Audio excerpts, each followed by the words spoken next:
भोलेनाथ की सोमवार व्रत कथा। इस कथा के बिना भोलेनाथ का व्रत अधूरा माना जाता है। एक समय की बात है, किसी नगर में एक धनी व्यापारी रहता था। सब कुछ होने के बावजूद वह व्यापारी मन ही मन बहुत दुखी था, क्योंकि उसका कोई पुत्र नहीं था। उसे रात दिन बस एक पुत्र न होने की चिंता सताती रहती। पुत्र पाने की इच्छा में वह व्यापारी प्रति सोमवार भगवान शिव की व्रत व पूजा किया करता था। शाम को व्यापारी शिव मंदिर में जाकर भगवान शिव के सामने घी का दीपक जलाया करता था। उस व्यापारी की भक्ति देखकर एक दिन माता पार्वती ने भगवान शिव से कहा, हे प्राणनाथ, यह व्यापारी आपका सच्चा भक्त है। कितने दिनों से यह सोमवार का व्रत और पूजा नियमित कर रहा है। भगवान, आप इस व्यापारी की मनोकामना अवश्य पूर्ण करें। पार्वती के इतना आग्रह देखकर भगवान शिव ने कहा, तुम्हारे आग्रह पर मैं इस व्यापारी को पुत्र प्राप्ति का वरदान देता हूँ, लेकिन इसका पुत्र 16 वर्ष से अधिक तक जीवित नहीं रहेगा। उसी रात भगवान शिव ने स्वप्न में उस व्यापारी को दर्शन देकर उसे पुत्र प्राप्ति का वरदान दिया और उसके साथ ही पुत्र के सिर्फ 16 वर्ष तक जीवित रहने की बात भी बता दी। भगवान के वरदान से व्यापारी को खुशी तो हुई, लेकिन पुत्र की अल्पायु की चिंता ने उस खुशी को नष्ट कर दिया। व्यापारी पहले की तरह सोमवार का विधिवत व्रत करता रहा। कुछ महीने पश्चात उसके घर में अति सुंदर पुत्र की प्राप्ति हुई। इससे व्यापारी के घर में खुशियां भर गईं। बहुत धूमधाम से पुत्र जन्म का समारोह मनाया गया। व्यापारी को पुत्र जन्म की अधिक खुशी नहीं हुई, क्योंकि उसके पुत्र की आयु अल्प थी और उसे यह रहस्य पता था। यह रहस्य घर में और किसी को नहीं मालूम था। विद्वान ब्राह्मणों ने उस पुत्र का नाम अमर रखा। जब अमर 12 वर्ष का हुआ तो उसे शिक्षा के लिए व्यापारी ने वाराणसी भेजने का तय किया। व्यापारी ने अमर के मामा दीपचंदन को बुलाया और कहा कि अमर को शिक्षा प्राप्त करने के लिए वाराणसी छोड़ाओ। अमर अपने मामा के साथ शिक्षा प्राप्त करने के लिए चल दिया। रास्ते में जहाँ भी अमर और दीपचंद्र रात्रि विश्राम के लिए ठहरते, वहीं यज्ञ करते और ब्राह्मणों को भोजन कराते थे। लंबी यात्रा के बाद अमर और दीपचंद्र एक नगर में पहुंचे। उस नगर के राजा की कन्या का विवाह था और उसी खुशी में पूरे नगर को सजाया गया था। निश्चित समय पर बारात आ गई, लेकिन वर का पिता अपने बेटे के एक आंख से काने होने के कारण बहुत चिंतित था। उसे इस बात का भय सता रहा था कि राजा को इस बात का पता चलने पर कहीं वह विवाह से इनकार ना कर दे, इससे उसकी बदनामी होगी। वर के पिता ने अमर को देखा तो उसके मस्तिष्क में एक विचार आया।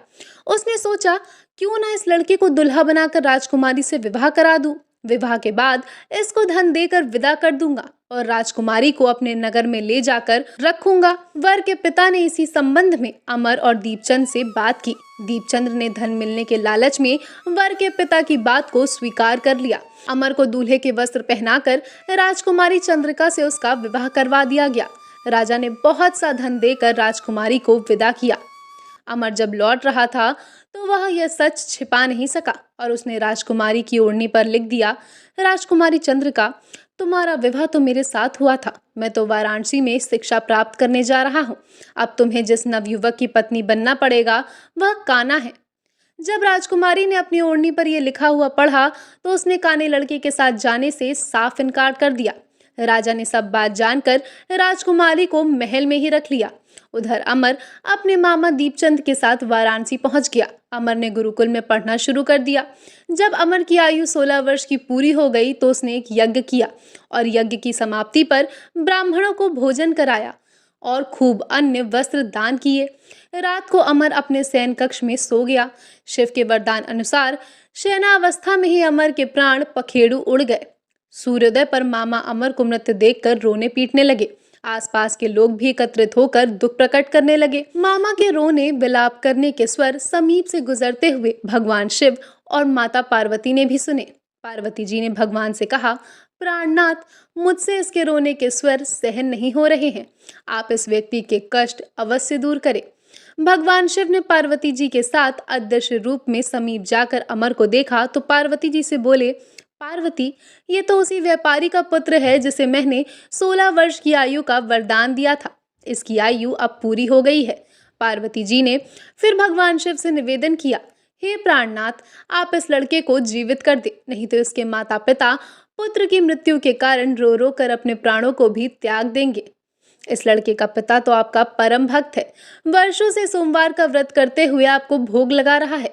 पार्वती के आग्रह करने पर भगवान शिव ने उस लड़के को जीवित होने का वरदान दिया और कुछ ही पल में वह जीवित होकर बैठ गया। शिक्षा समाप्त करके अमर मामा के साथ अपनी नगर की ओर चल दिया। दोनों चलते हुए उसी नगर पहुंचे जहां अमर का विवाह हुआ था।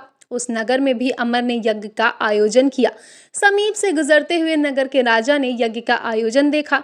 राजा ने अमर को तुरंत पहचान लिया। यज्ञ समाप्त होने पर राजा अमर और उसके मामा को महल ले आया और कुछ दिनों उन्हें महल में रखकर बहुत सा धन वस्त्र देकर राजकुमारी के साथ विदा किया। रास्ते में सुरक्षा के लिए राजा ने बहुत से सैनिकों को भी साथ भेजा। दीपचंद्र ने नगर में पहुंचते ही एक दूत को घर बेचकर अपने आगमन की सूचना भेजी। अपने बेटे अमर के जीवित वापस लौटने की सूचना में व्यापारी बहुत प्रसन्न हुआ। व्यापारी ने अपने पत्नी के साथ स्वयं को एक कमरे में बंद कर रखा था। भूखे प्यासे रहकर व्यापारी और उसकी पत्नी बेटे की प्रतीक्षा कर रहे थे। उन्होंने प्रतिज्ञा कर रखी थी कि यदि उन्हें अपने बेटी की मृत्यु का समाचार मिला तो वह दोनों भी अपने प्राण त्याग देंगे। व्यापारी अपनी पत्नी और मित्रों के साथ नगर के द्वार पर पहुंचा। अपने बेटे के विवाह की सूचना सुनकर पुत्र वधू राजकुमारी चंद्रिका को देखकर उनकी खुशी का ठिकाना न रहा। उसी रात भगवान शिव ने व्यापारी के स्वप्न में आकर कहा, हे श्रेष्ठी, मैंने तेरे सोमवार के व्रत करने और व्रत कथा सुनने से प्रसन्न होकर तेरे पुत्र को लंबी आयु प्रदान की है। व्यापारी बहुत प्रसन्न हुआ।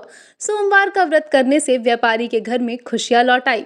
शास्त्रों में लिखा है कि जो स्त्री पुरुष सोमवार का विधिवत व्रत करते हैं और व्रत कथा सुनते हैं, उनकी सभी इच्छाएं पूर्ण होती हैं। अगर आप भी भोलेनाथ के भक्त हैं तो कमेंट बॉक्स में हर हर महादेव लिखना मत भूलिएगा। वीडियो को लाइक करके चैनल को सब्सक्राइब जरूर करिएगा। हर हर महादेव।